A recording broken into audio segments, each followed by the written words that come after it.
పుత్రోత్సాహము తండ్రికి పుత్రుడు జనించినప్పుడు కలగదు. జనుల పుత్రుని కనుగొని పొగడగా పుత్రోత్సాహంబు నాడు పొందరా సుమతి. ఒక చంద్రబాబు నాయుడు, ఒక అక్కినేని నాగార్జున, ఇంకో హరికృష్ణ, మరొక సోనియా గాంధీ ఒక్కళ్ళేమిటి, చెప్పుకుంటూ పోతే చాంతాడంత పొడగైపోతుంది. ఈ పుత్రోత్సాహం తమ కొడుకులు పుట్టినప్పుడు కాదుండాల్సింది, ఆ పుత్రుల్ని చూసి జనం మెచ్చుకున్నప్పుడు కలగాలన్న సుమతి సూక్తిని ఇప్పుడెందుకు ప్రస్తావించవలసి వస్తోందో ఇప్పటికే చూచాయిగా మీకు అర్థమయ్యి ఉండాలి. ఇవాళ పత్రికలో నాగార్జున తన వారసుడిగా నాగచైతన్య ఎదిగొస్తున్న వైనం గురించి మనసు విప్పేసుకుని ఆరబోసుకున్నారు. అదేదో తడాకా సినిమాలో వాళ్ళ అబ్బాయి నటన్ని ఆయన ప్రశంసించుకున్నారు. బాగా మార్చుకున్నాడు, బాగా చేసుకున్నాడు, అన్ని everything improved a lot and very proud of him. మన చంద్రబాబు గారు సైతం తన కొడుకు లోకేశుడి లోక పరిజ్ఞానాన్ని, రాజకీయాభిలాషను ఆ మధ్య బహిరంగంగానే మెచ్చుకోలుగా చూసి మురిసిపోయిన జ్ఞాపకాలున్నాయి. రాజకీయాల్లో ప్రత్యక్షంగా పరోక్షంగా ప్రతి ఒక్కరూ భాగస్వాములైనప్పుడే ఈ దేశం మంచి జరుగుతుంది. అమెరికాలో ఉంది, వెరీ గుడ్ సిస్టమ్ ఎస్టాబ్లిష్ చేశారు వాళ్ళు. ఎన్నికలప్పుడు వాలంటీర్స్గా అందరూ వస్తారు, ముందుకి పనిచేస్తారు. కొంతమంది మాత్రం రాజకీయాల్లోకి వస్తారు, మిగిలిన వాళ్ళు వాళ్ళ ప్రొఫెషన్కి వెళ్ళిపోతారు. ఆ విధంగా ఎవరు వచ్చినా, లోకేష్ వచ్చినా, ఇంకొకరు వచ్చినా అందరినీ వెల్కమ్ చేస్తాం. మీ ఇంట్లో మీ అబ్బాయి కూడా చదువుకుంటూ పంపించండి, ముందు పనిచేయమంటే పాలిటిక్స్లో ఎమర్జెన్సీ సేవ చేయాలంటే అతను కూడా సేవ చేయమందాం. ఎవరు మెరిట్ ప్రకారం ఉంటే వాళ్ళందరికీ ప్రాధాన్యత ఇస్తాం, సీట్లు కూడా ఇస్తాం, దాంట్లో ఏం డౌట్ లేదు.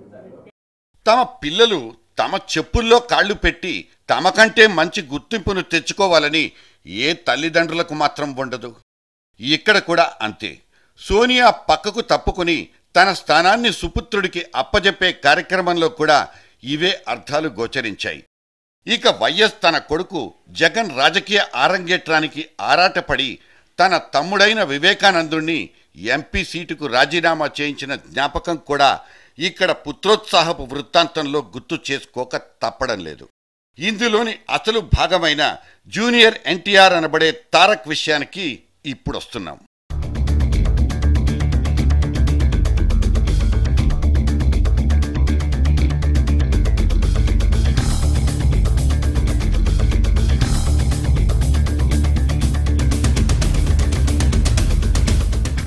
ఈ జూనియరుడు ఇవాళ పత్రికలో యథావిధిగా తన తాత బొమ్మతో ఫుల్ పేజీ ప్రకటన ఇచ్చేసుకున్నాడు. ప్రతి ఎన్టీఆర్ పుట్టినరోజుకి ఇటీవల తారక్ జారీ చేసుకుంటున్న ఈ ప్రకటనకు గతంలో పెద్దగా అర్థాలు తీయాల్సిన అవసరం ఉండేది కాదు. కానీ ఇప్పుడు మాత్రం ఆలోచనలు పరిపరి విధాలా పోతున్నాయి. జూనియరుడి రాజకీయ ఆరంగేట్రానికి 2009లో పడిపోయిన అడుగులు ఇలా ఆలోచింప చేయడానికి కారణం కావచ్చు.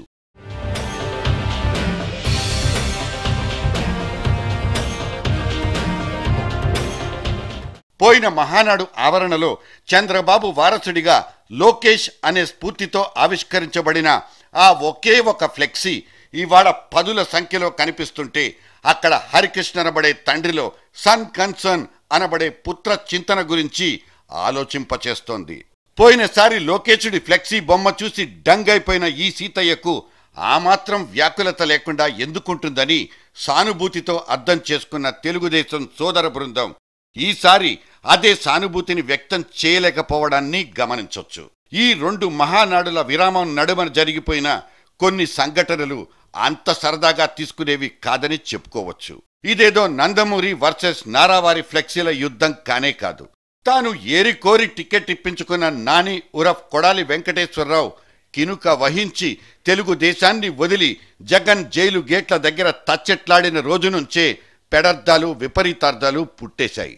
ఏమయ్యా జూనియరు, మీ వాడేంటిలా చేశాడంటూ కొన్ని గొట్టాలడిగితే నాకేం తెలుసు, నాకేం సంబంధం అంటూ దాటేసి తన బొందిలో ప్రాణమున్నంత వరకు మా తాత పెట్టిన పార్టీలోనే ఉంటానన్న ఈ మనవడి సెన్స్ ఆఫ్ పాలిటిక్స్కు కొంతమందికి చిర్రెత్తుకొచ్చింది.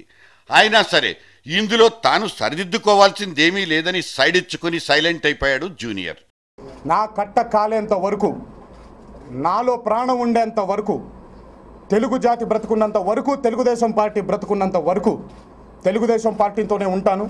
పార్టీకి ఎప్పుడు నా అవసరం ఏ రూపంలో కావాల్సి వచ్చినా కూడా నేను ఆ బాధ్యతని నా పార్టీ వైపు, మా పార్టీ వైపు, మనందరి పార్టీ వైపు తప్పకుండా నేను తీరుస్తానని మీ అందరికీ మనవి చేస్తున్నాను. ఎక్కడో ఈయన కాలింది, ఎక్కడ కాలిందో చెప్పమంటే చెప్పడు. పోనీ మందు రాచి నయం చేద్దామని కొంతమంది ఎల్లో బ్రదర్స్ పూనుకోబోతే మనసుకు తగిలిన గాయాలకు పైపూతల మందు ఎలా పనికొస్తుందంటూ ఈ జూనియర్డి ఫాలోయర్స్ వల్ల కాదు పొమ్మన్నారు. అక్కడితో కథ ముగిసిపోయిందనుకున్న వాళ్లకు నేరుగా అదే కథ కంచి నుంచి యూటర్న్ తీసుకుని గుంటూరు, కృష్ణా జిల్లాల రోడ్ల మీద ఫ్లెక్సీల్లో ప్రాణం పోసుకుంది. కథలో వచ్చిన ఈ అనుకోని మనుపులు ఈ నందమూరి బుడ్డోణ్ణి మళ్లీ వార్తల్లోకి ఎక్కించేశాయి. ఎగస్ పార్టీ జగన్ ఫ్లెక్సీల్లో అసలు నీ బొమ్మేంటి, నువ్వు సమాధానం అనబడే సంజాయిషి ఇచ్చుకోమంటూ బాలయ్య బాబాయ్ తెగేసి చెప్పాడు. అది ఆయన ఖండించాలండి, మరి ఆయన ఖండించాలి. అది చూద్దాం. ఖండించకపోతే దాని పరిణామాలు కూడా ఎవడన్నా దాన్ని ఫేస్ చేయాల్సింది. ఈ మాటలు మనోడిని మరింత మొండి చేసి రాటుదేల్చాయనుకున్నారు ఈ జూనియర్లు. జూనియర్కు దేశం పార్టీతో తెగతెంపులు జరిగిపోయాయని కోళ్లు కూశాయి. మొత్తం మీద తన కుమారుడికి బాలయ్య వలన అవమానం జరిగిపోయిందని హరికృష్ణ అనుకున్నట్లు కనిపించింది. అయినా ఎక్కడా ఏ మూలా చరణాలు మాత్రం లేవు.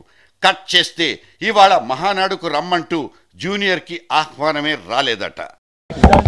తాత గారు స్థాపించిన పని ఏదైనా సరే, ఆయన స్థాపించిన పార్టీ ఉండొచ్చు, ఆయన మొదలుపెట్టిన మహానాడు ఉండొచ్చు, ఎప్పటికీ కూడా సక్సెస్ఫుల్ అవ్వాలని, తెలుగుదేశం పార్టీ అధికారంలోకి రావాలని, తెలుగు జాతి కీర్తి కోసం కృషి చేయాలని అదే ఉంది.